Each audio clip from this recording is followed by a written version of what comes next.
आज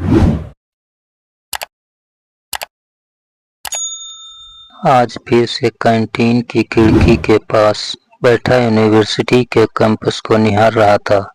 कैंटीन की गहमा-गहमी के बीच वह बिल्कुल अकेला था।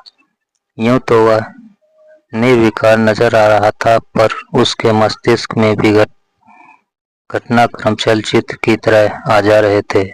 दिल्ली यूनिवर्सिटी के नॉर्थ कैंपस की चहल-पहल कैंपस वातावरण में नया उत्साह पैदा कर रही थी। हवा में हल्की ठंडक से शरीर में सिहरन सी दौड़ रही थी। दोस्तों के संग कैंटीन के बाहर खड़े होकर आने जाने वाले छात्रों को देखकर परम सोचने लगा कि टाइम पास का इससे अच्छा तरीका और क्या हो सकता है।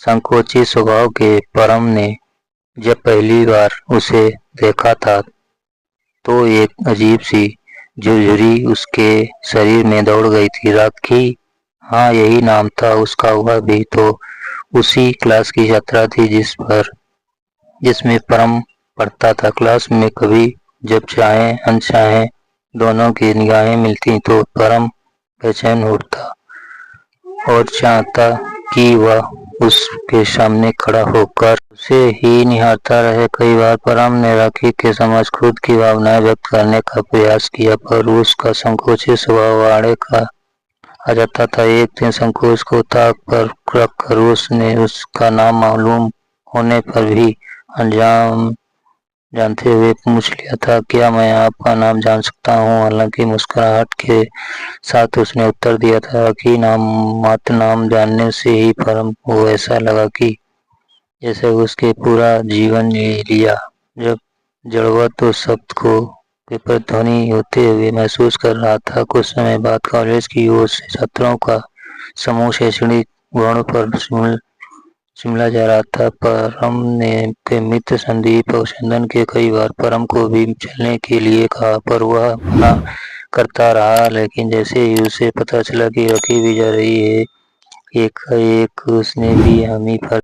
बस की यात्रा के दौरान हंसी मजाक के दौरान के बीच उसे राखी की बात करने का मौका मिल ही गया। सादगी की प्रतिमूर्ति राखी की भी उसकी बात में दिलचस्पी लेती नजर आई तो उसका हौसला बढ़ गया। चीड़ और देवदार के पेड़ों से आती खुशबू ने मानो उसके मन को भाप लिया और भरे मनोरंजन के खुशनुमा बना दिया। आप बहुत कम बोलते हैं जी। ऐसे तो कोई बात नहीं है को फिर भी बातों में सिलसिला आरंभ हो गया। परम ने महसूस किया कि राखी भी उसके नजदीक आने का प्रयास कर रही थी। ज्यादातर दोस्त अपने अपने चाहे पलों में मस्ती थे। अनजाने में परम ने राखी के हाथ को हल्के से क्या छू लिया। उसे ऐसा लगा कि जैसे उसने सारा जहां पा लिया हो। लौटते समय दोनों एक साथ बैठे। औपचारिक वार्तालाप खत्म होते ही दोनों एक दूसरे से बहुत कुछ कहना चाहते थे, पर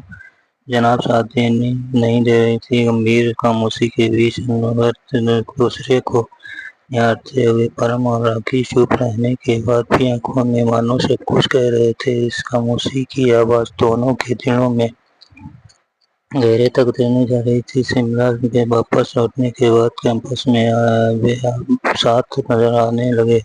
कैंटीन, लाइब्रेरी व कैंपस के बाहर उनकी उपस्थिति में गवाह थे। बिना आवाज का यह सफर एक निष्कर्षहीन सफर था। उन दोनों के मध्य खामोशी ही उनकी आवाज बन गई।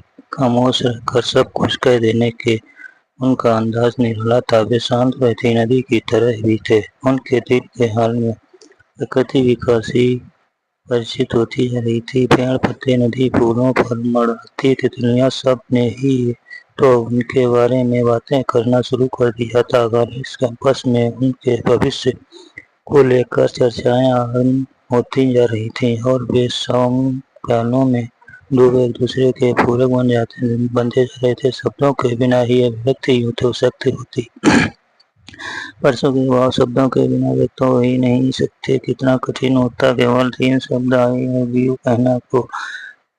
वो तो खामोश होकर कैसे थे, पल की यही जगह के बल पर उन्होंने के माध्यम से 3 शब्द तो पर उनकी आवाज़ नहीं आ रही। शायद वे दोनों किसी खास पल, खास माहौल का इंतजार कर रहे थे, जब उन सपनों के मोड़ तोड़ दिया जा सके। छुट्टियों के भी लंबे अंतराल के बाद इन 3 शब्दों के अभाव के 5 मिनट सिवा कर दिया है। 5 शब्द थे, आखिर की शादी हो गई और फिर बेकी लौट कर आई।